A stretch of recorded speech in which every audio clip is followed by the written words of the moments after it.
तू जंग में तीर आजमा हम जिगर आजमाते हैं, तू तीर आजमा हम जिगर आजमाते हैं। और ये कारनामे को सही साबित करता हुआ यमन दिखाई दे रहा है, जहां पूरी दुनिया लाल सागर में यमन के हमलों को लेकर के यमन के खिलाफ खड़ी हो गई है। तो यमन ने भी दुनिया की परवाह किए बिना यह ऐलान कर दिया है कि वो पीछे हटने वाला बिल्कुल नहीं है।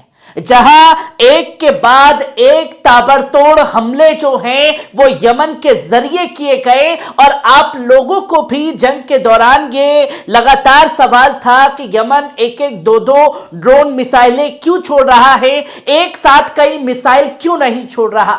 तो आज यमन ने आप लोगों के मन की मुरादें भी पूरी कर दी और एक साथ 21 खतरनाक मिसाइल ड्रोन को दाग दिया अमेरिका और ब्रिटेन के युद्धपोत के ऊपर, जिससे खलबली साफ तौर पर मच चुकी है। और यमन के इस कदम को दुनिया सलाम कर रही है जो उसने गाजा के हक के लिए कदम उठाया है। जहां आप देख सकते हैं कि अल जजीरा की इस रिपोर्ट ने साफ तौर पर बताया कि एक साथ 21 मिसाइलें ड्रोन जो हैं वो दागे गए हैं हूतीस के जरिए लाल सागर में। और ऐसे समय पर यह हमला हुआ है जब एक जंग का दायरा लाल सागर के अंदर बढ़ रहा है, जो तस्वीर आपके सामने है। और सिर्फ 21 ड्रोन और मिसाइलें ही नहीं, बल्कि यह दावा यूएस और यूके द्वारा किया गया कि जितनी भी मिसाइलें और ड्रोन दागे गए हैं खास तौर पर यमन द्वारा, उन सबको हमने मार गिराया है, जिसे किसी के कोई हताहत होने की खबर सामने नहीं आई है। पर एक साथ इतना बड़ा हमला करके ये यमन ने ताकत दिखा दी है कि हम पीछे हटने वाले नहीं हैं। तो वहीं यूएस यूके की तरफ से दावा किया गया कि एक सबसे खतरनाक मिसाइल जो है वो अमेरिकी युद्धपोत के ऊपर दागी गई, जो तस्वीर लोगों के सामने है कि किस तरीके से खलबली अब लगातार लाल सागर के अंदर मचने जा रही है, जो कि ड्रोन मिसाइल से अटैक किया गया। और यूएस ब्रिटिश नेवीज ने यह कहा कि उसने उन तमाम ड्रोन और मिसाइलों को मार गिराने का काम किया है। और यह ऐसे समय पर हमला हुआ है जब अमेरिका लाचार है और यूएन के पास गिड़गिड़ाता है। और जैसा अमेरिका ने कह दिया, यूएन ने वैसा ही प्रस्ताव भी ला दिया और हूतीस को समझाने के लिए यह कहा कि आपके हमले से जो है लाल सागर में खतरा मंडरा रहा है, दुनिया परेशान हो सकती है। और ये कौन कह रहा है? वो यूएन यमन को समझा रहा है, जो इजराइल पर ऐसे चुप्पी साध के बैठ गया था। और अब थू है यूएन सिक्योरिटी काउंसिल के ऊपर, जो इजराइल को रोकने में नाकामयाब पर यमन के खिलाफ प्रस्ताव पास करता है कि अगर आप नहीं रुके तो मजबूरन तमाम देशों को आपके ऊपर हमला करना होगा। यह दोगला रवैया है जो यूएन का साफ तौर पर लोगों के सामने आया है, क्योंकि यह पहले भी कई बार सवाल खड़े हुए कि यूएन जो है वो कठपुतली है। और यह बात उसने साबित कर दी, क्योंकि यमन ने हमलों से पहले यह कहा था कि अगर इजराइल की जगह कोई और देश होते तो यूएन हो, चाहे इंटरनेशनल कोर्ट हो, चाहे ये पश्चिम देश हो, और दुनिया भर के देश उस देश को मिटाने के लिए, उस देश की सत्ता को मिटाने के लिए कदम उठाते। पर यह यूएन जो इजराइल के खिलाफ चूं भी नहीं कर पाया, वो यमन के खिलाफ प्रस्ताव लाता है। और यमन ने क्या करके दिखाया? महज कुछ ही घंटों के अंदर एक प्रस्ताव आया और प्रस्ताव के बाद ही 21 ड्रोन और मिसाइलें दाग दी गई अमेरिकी और ब्रिटेन के युद्धपोतों के ऊपर।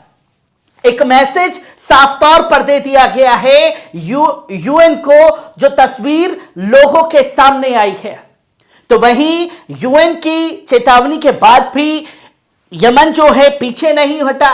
तो वहीं अमेरिका ने साफ तौर पर यमन से कहा है कि लाल सागर में आप अमेरिका को कमजोर समझने की भूल ना करें और ये बात जो है खुद Pentagon press secretary major general Patrick Ryder ने ये साफ तौर पर क्लेम करते हुए कहा कि आप अमेरिका को लाल सागर में कमजोर ना समझें, और जो अमेरिका यमन के खिलाफ खुद अपने दम पर जंग में नहीं उतर सकता, उसे यमन को रोकने के लिए एक झुंड देश का तैयार करना पड़ रहा है, जिसमें खुद भी सामने आकर के नहीं, ब्रिटिश और ब्रिटेन को आगे ला करके ये बता रहा है कि साहब देखिए, आपको आगे रहना है, हम जस्ट आपके पीछे रहेंगे। और वो अमेरिका कह रहा है कि आप लाल सागर में अमेरिका को कमजोर ना समझें। और ये जंग का दायरा जो है खासतौर पर बिगुल फूक चुका है लाल सागर के अंदर, जो यमन द्वारा बड़ा कदम उठाया गया है। तो वहीं अंसारुल्लाह ग्रुप की तरफ से भी एक पैगाम साफ तौर पर दुनिया के सामने रखा गया, जहां मैंने सुबह आपको बताया कि कैसे ईरान ने यूएई के जहाज को डिटेन किया जो इराक से तेल लेकर के इजराइल की तरफ जा रहा था। उसको पूरी तरीके से निगरानी रखी, उसको डिटेन किया, और फिर यमन ने भी चेतावनी दी और बताया कि भाड़े से कुछ सैनिक जो हैं यूएई ने बुलाए हैं और वो खास तौर पर हमला कर सकते हैं अदर शिप्स पर, और ये बता सकते हैं कि ये हमला जो है यमन ने किया है, अंसारुल्लाह ने किया है। ये बड़ा खुलासा जो है यूएई के खिलाफ और यूएई की चाल और गद्दारी को दुनिया के सामने अंसारुल्लाह ने रखा।